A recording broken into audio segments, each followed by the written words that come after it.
Okay, thank you for attending. I'm here to provide an update regarding Operation Eclipse and also seek public support in relation to an arson that occurred at Hectorville on the 21st of February.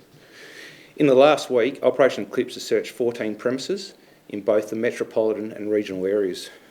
The searches have been for two purposes: to support consumer and business services with the regulation of tobacco in South Australia, and in some instances identify serious criminal offending. We've searched premises including tobacconists, commercial storage facilities, candy and gift shops and residential addresses. It's resulted in the seizure of in excess of $940,000 of illicit tobacco, $66,000 in cash, and the arrest of a 23-year-old male from Salisbury North for failing to truly answer questions in relation to his name and address. Particularly on the 19th and the 20th of February, Serious Organised Crime Branch with Limestone Coast Police and Consumer and Business Services searched 10 premises in the Mount Gambier, Millicent and Naracoorte region. In that area in particular, we located $245,000 of illicit tobacco at a gift shop in in relation to that, we located $245,000 of illicit tobacco in a shop at Mount Gambier. Further investigation from that gift shop then led to the seizure of $540,000 of tobacco products at a commercial storage premises in Mount Gambier. Those seizures are now subject to further investigation. What those searches have done is they've enhanced our knowledge of the operating model of these organised crime syndicates that are operating in regional areas in South Australia.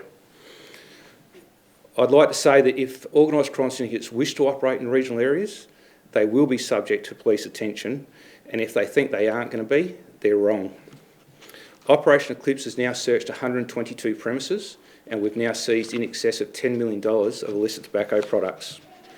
We're currently searching 4 business premises in the suburban areas as we speak. SAPOL will continue to have a whole of organisation response that targets these syndicates to disrupt their financial operations and criminal activity in both the metropolitan and regional areas.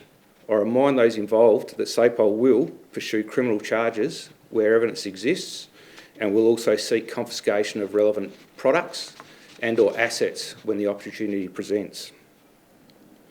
I'm seeking public assistance in relation to an arson that occurred at Puff Station at 88 Glenburn Road at Hectorville at about 5:17am on Friday the 21st of February.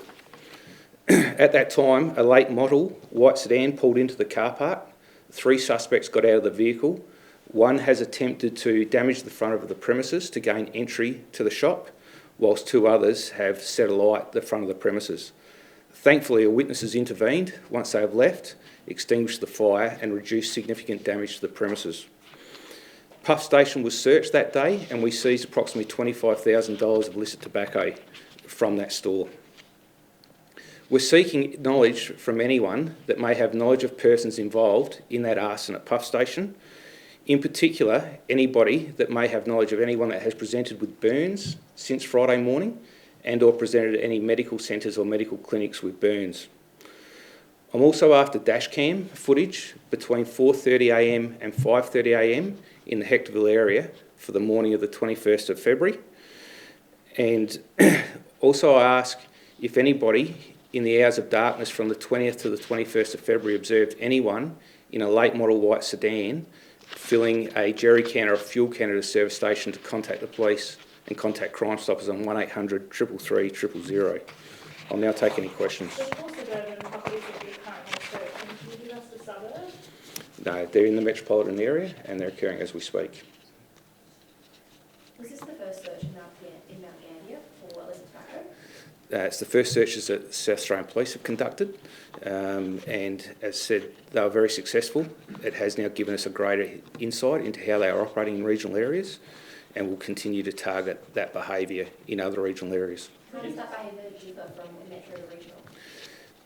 In the time Operation Eclipse is running, it's clearly evident to us that they've had to evolve their operating model, and as that model changes, we too will change our tactics as to how we police the illicit market in South Australia. Given the size of the hall down at Mount Gambier and the storage facility, is there a suspicion in police that this might be coming from across the border and they're using Mount Gambier as a way to sort of backdoor it into South Australia?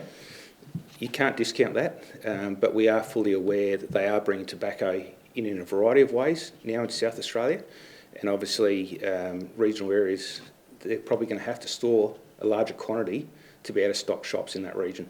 Is this a way to sort of get it into the state and then filter it back out to the rest of South Australia, given that it's right on the border? Is there room for police to ramp up patrols of goods coming in around the key border locations? Yeah, so to date, we've targeted transit routes in and out of South Australia, and we're also working with our state partners and interstate partners to identify those that are bringing tobacco into South Australia. We're clearly aware that they have changed some of the operating model, and our decisions are changing in line with how they're actually undertaking their activity now. A lot of these searches coming from public tip-offs, or how are you being notified of them? Listen, to date, we've had excellent support from the public. Since Operation Eclipse has been running, we've had 230 calls to Crime Stoppers, and I ask that anyone that continues to have knowledge of where illicit tobacco is being stored, or of those that are transporting illicit tobacco into South Australia, they contact police and contact Crime Stoppers. Have the previous arrests you've made are sort of redundant, since the criminal syndicates are obviously evolving and changing their ways of operating? Has the previous arrests actually made any dents in your progress? It's clear to us that with the activity that we've undertaken, the arson that occurred last Friday was the first arson in 3 months. The activity that we've undertaken, we believe, has definitely suppressed the illicit activity in South Australia, in particular in relation to serious criminal offending. The size of the hauls are substantial, but is this just scratching the surface of what's beneath that police are still trying to get to the bottom of, or is this a significant chunk out of play? As with any other organised crime activity, they'll seek to identify opportunities within the market. These seizures are significant.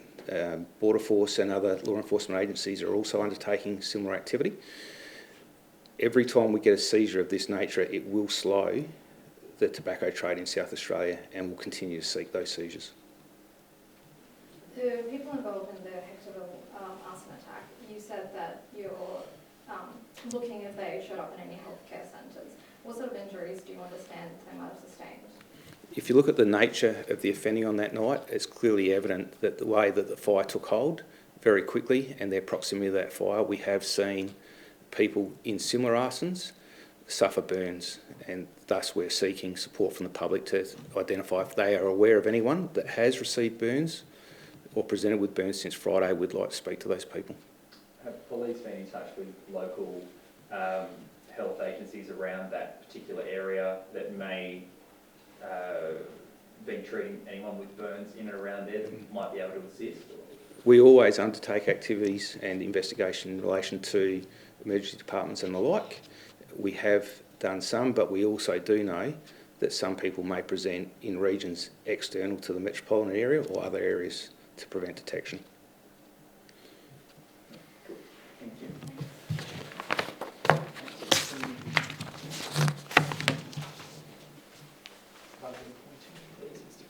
Some lovely pointing, if that's okay. So what we see here is that's inside the storage locker, the commercial storage locker at Mount Gambier, and obviously product that was seized from that location.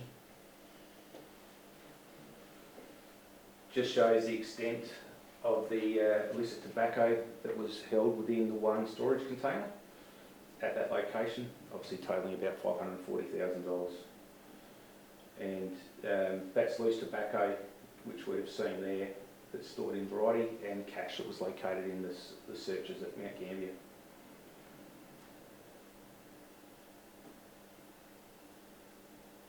So you see here, this is the late model white sedan that we're seeking assistance in relation to. It appears that it has dark rims, but we're particularly asking for anyone that may have dash cam footage. It's about 5:70 a.m. You can see there's a vehicle immediately behind it. So we are aware that there are witnesses, and we'd like those people to contact police and speak with us.